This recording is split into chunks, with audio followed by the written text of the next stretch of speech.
Mariette's on the move. What? Mariette's on the move. Again? Mariette's on the move. Woo!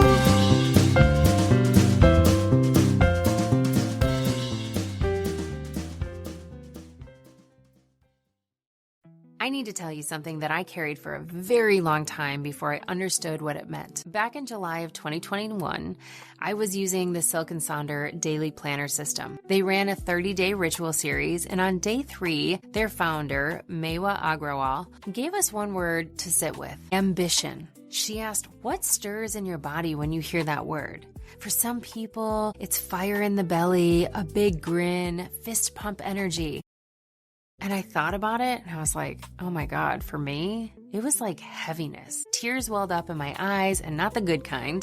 The word ambition at that point in my life reminded me of a path I did not take that was clearly still living in my subconscious, like a tenant who stopped paying rent and just refused to move out. So welcome to Moving for Smarties. I'm your host, Mariette Fry, and this is episode 4 of the Dreams playlist, the one where I get really real with you. Growing up, I wanted to be an actress. Stage or film, I didn't care.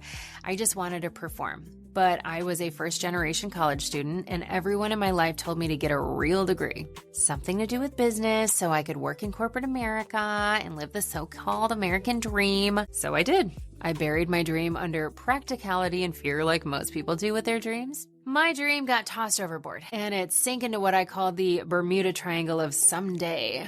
I promised myself that after I graduated, I would go back and try, or at least take some classes if I really was still feeling it on my heart. Does that sound familiar to you? Are you in the same position I'm in? Because that went from a dream to what am I doing, right? So one summer, I was on a break from Southern Illinois University in Carbondale, where I went to college, go Salukis. I took a road trip to Los Angeles with a friend who was staying with an aspiring actress out there. And as I remember it, so this could be totally different than what happened in real life, but as I remember it, this woman's parents were paying all her bills so she could pursue her dream and be in Hollywood and become an actress. And she lived right in Hollywood, right on Hollywood Boulevard, down the street from what was, I think it was called Mann's Chinese Theater. That's the place that has all the imprints of the famous movie stars' hands and feet on the cement, and I think it's called the forecourt of the stars. So 200 concrete,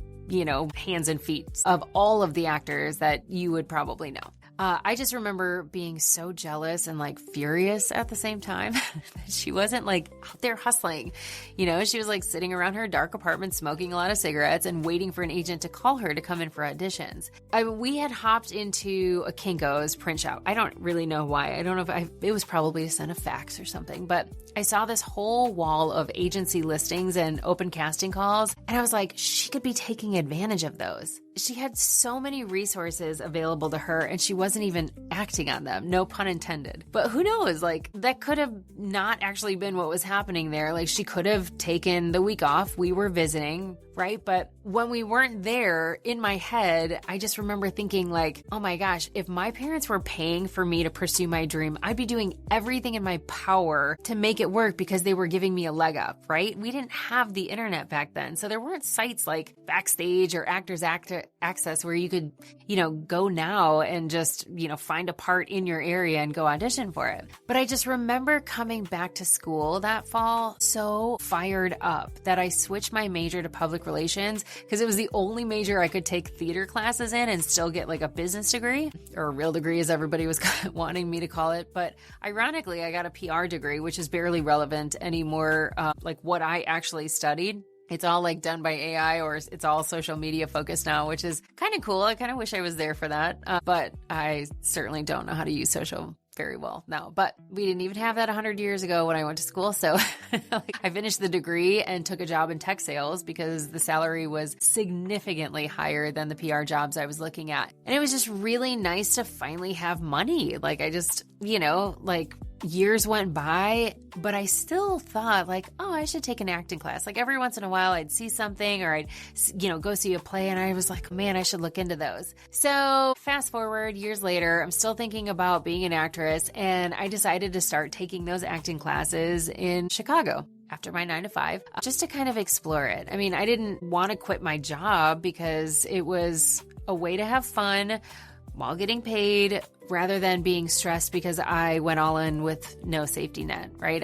I'm very risk averse. But I took a few improv classes at Second City, like right when I got out of school, and a few TV and film classes at a couple other local schools. And when I moved to San Diego and San Francisco and New York City, I even took an improv class at Upright Citizens Brigade, which is the school that a few pretty famous improv stars started. One is Amy Poehler, which I think you would know. But after about a year and a half, I moved back to Chicago because my grandfather was ill and my uncle had cancer. And I really just wanted to be closer to my family. And after being back in Chicago for a few years, I started working for a startup. And about 10 months into the job, we were acquired by a really big company and I got laid off. And I was able to get a few months severance. And it was, I was like still working, but not really working. I remember my boss specifically said, I was like, so if a call comes in, what do I do? Like, do I answer? And he's like, well, yeah, close the deal if you can, but don't proactively go out and do anything. And that was so foreign to me as a salesperson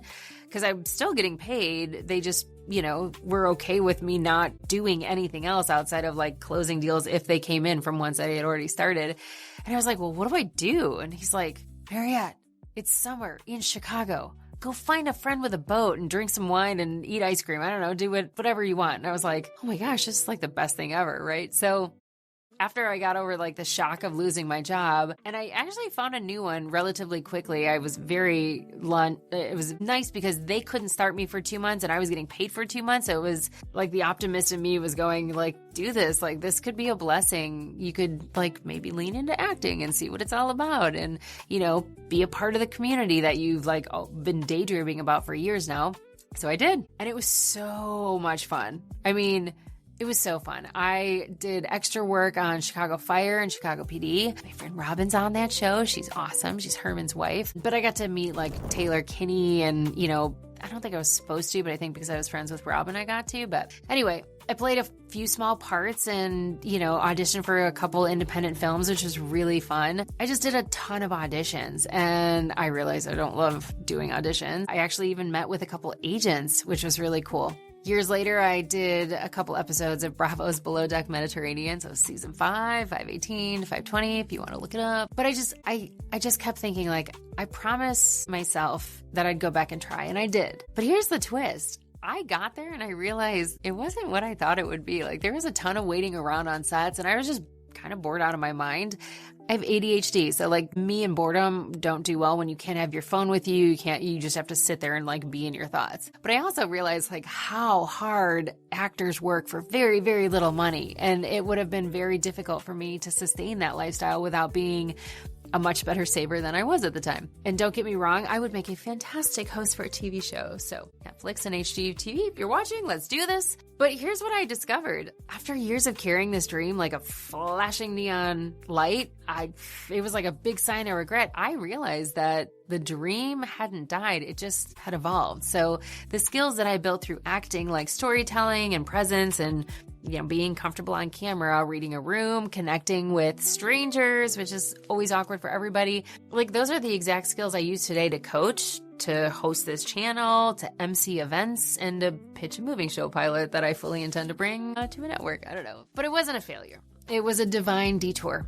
So it was a pivot that led me closer to my real purpose, not further from it. But it's so hard to see that in the moment. And here's why I'm telling you this, because some of you are carrying a dream right now that is weighing you down instead of lifting you up. Lifting you up is from God, weighing you down is not. Maybe it's a career that you thought you wanted, or a city that you romanticized because you went there for a weekend with your friends and it was like amazing and you had the best time ever and you just felt like you, right? Could be a relationship you thought would be the one, and the reason it feels so heavy is because you've not given yourself permission to let it evolve or let it go. Ugh.